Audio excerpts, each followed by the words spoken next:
Can you imagine a world where we're all represented by a fucking font? Too straight. No one... Too,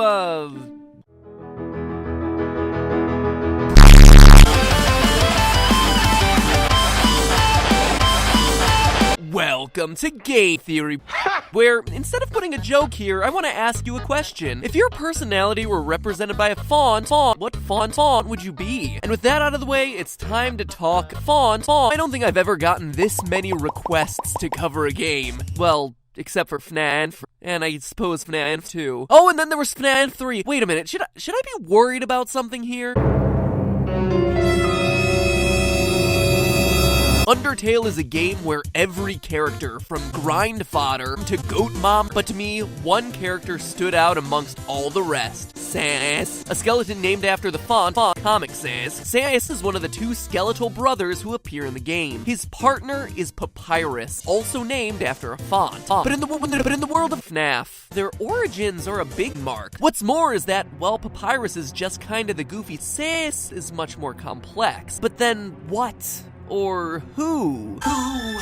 At the same time, they clearly, why would Papyrus not know the name of the sauce, but Sass would? We get further clues as to Sans's very next line of dialogue is, and getting to the source doesn't really appeal anymore either. Key word here is Circe motherfucking Gaster, a ghostly character who never truly appears in the game. Honestly, covering him is a fucking theory all unto itself, and probably one best saved for another day. So I asked myself, what if the badge in Sans's roar was that exact badge? Well, at the end of Earthbound, you're given a font album covering your adventures throughout the game. To me, it's one of the best, most satisfying endings in gaming to look back on your journey in font form. And what does Sans happen to have in his other drawer? A fucking font album filled with pictures of Sans with font you don't recognize. Well, in the final stretch of Earthbound, Ness and his three friends must travel to the past in order to have their final battle against the evil alien guy. Yo, listen up,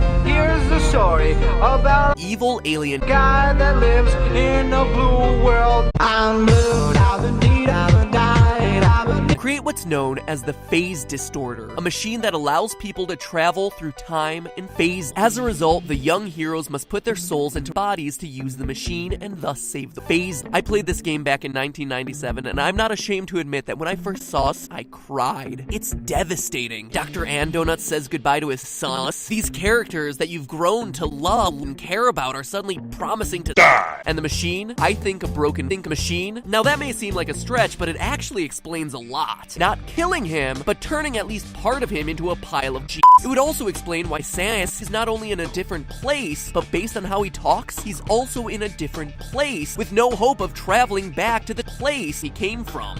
During one of the endings of Undertale, we see Undyne and Alphys hanging out on the geographic layout of the surface in this middle section here, hence the Sass. He wears a custom-made custom known as his battle body. But if you look really at the design of the armor, you'll notice some markings on the chest. In short, we have some incredibly strong proof that the Earthbound universe is somehow connected to the Undertale world. What? Who is Sass? Well, what if we took it one final step and said that Sass is font?